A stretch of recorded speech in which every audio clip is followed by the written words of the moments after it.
this is really your second job out of college. And you started working for an industrial electric supply. Tell me a little bit about how you made that transition from the one, to being a founder, and what the impetus behind that was. Well, I grew up in an entrepreneurial household. Mhm. So I had the blessing and privilege of having studied under somebody that I truly admired. Mhm. And he sold that company about 23 years ago to a national chain. And we had a difference in philosophy on culture, really. At the time, I was not mature enough to understand that it was that. Mhm. It mostly just made me mad. But I worked for them for 2 years and gave it an earnest try. And then after about 2 years, I received a message from headquarters that I needed to fire a bunch of my automation engineering team and just move over and start selling light bulbs and wire and conduit and things like that I had no clue about. And we'd been a high-tech automation distributor and integrator of that equipment my whole life and career.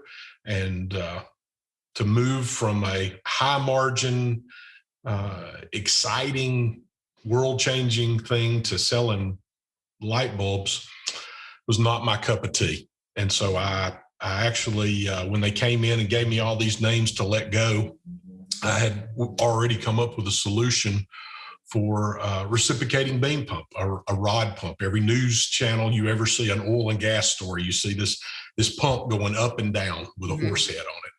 Well, we came up with a software solution that allowed us to do that in a way that saved huge amounts of energy and didn't pump it back on the line using our drives. And so those guys that I had to let go, I literally offered them a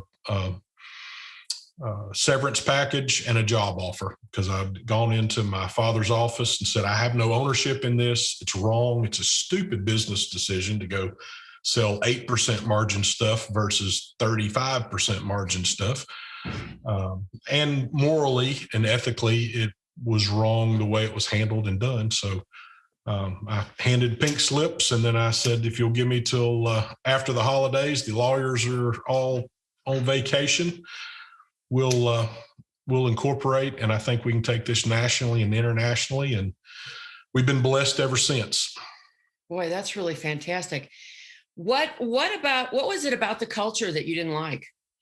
They had no regard for people, and people are what make companies run. You're preaching to the choir with me. Yeah.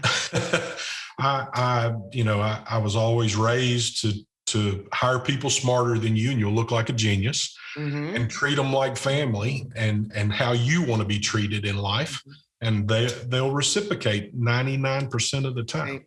As a matter of fact, they'll more than reciprocate in most cases. They'll actually go the extra mile. And the company that had bought us was, getting rid of talent, changing the culture. It was one of those extremely siloed, top-down, stifling on innovation. And that is the catalyst that really kicked me into gear, into saying there's a better way, because we used to do it. And so I left and started this journey, and it has been an absolute pleasure, blessing, and just a lot of fun. It's actually one of our core values here at the company is gratifying.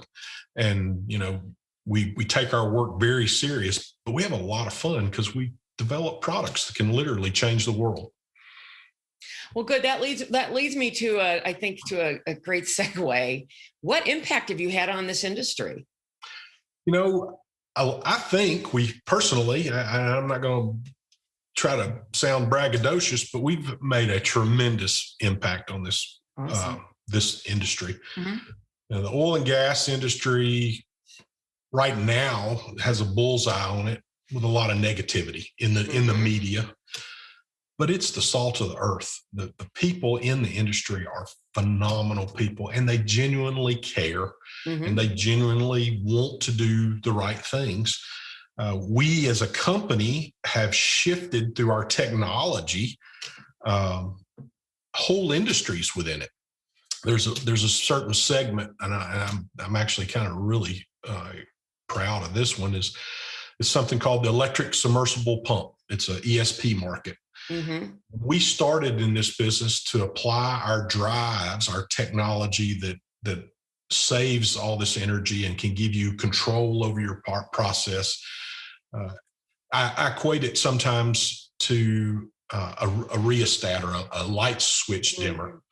When you change the voltage to that light, it changes the intensity. Mm-hmm. We can actually spin electric motors at different speeds without changing anything mechanically. It's all done electrically. Wow. And so we can save huge amounts of energy.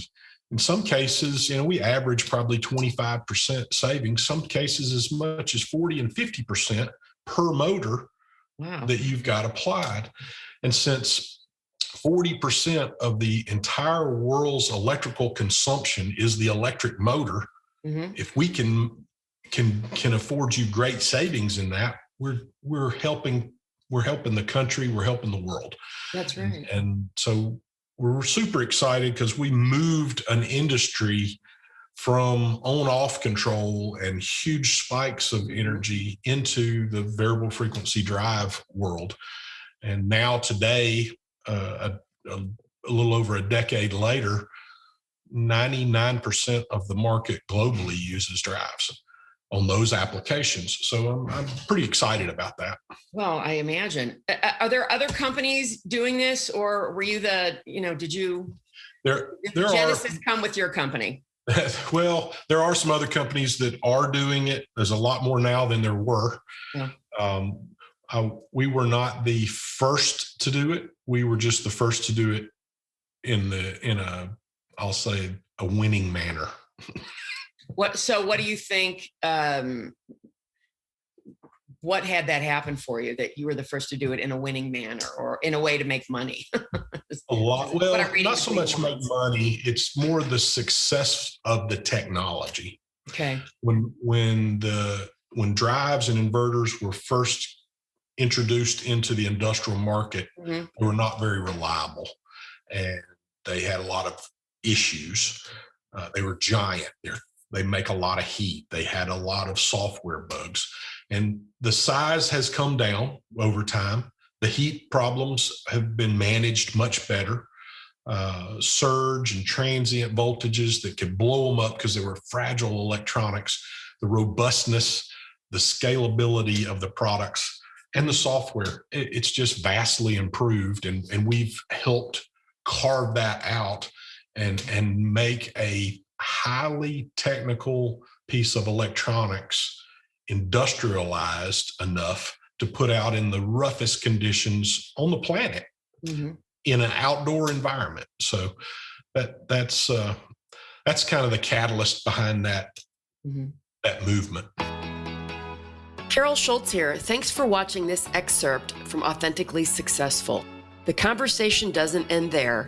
So if you want to hear this episode in full and all my conversations with many other successful founders and CEOs, please visit verticalelevation.com/podcast.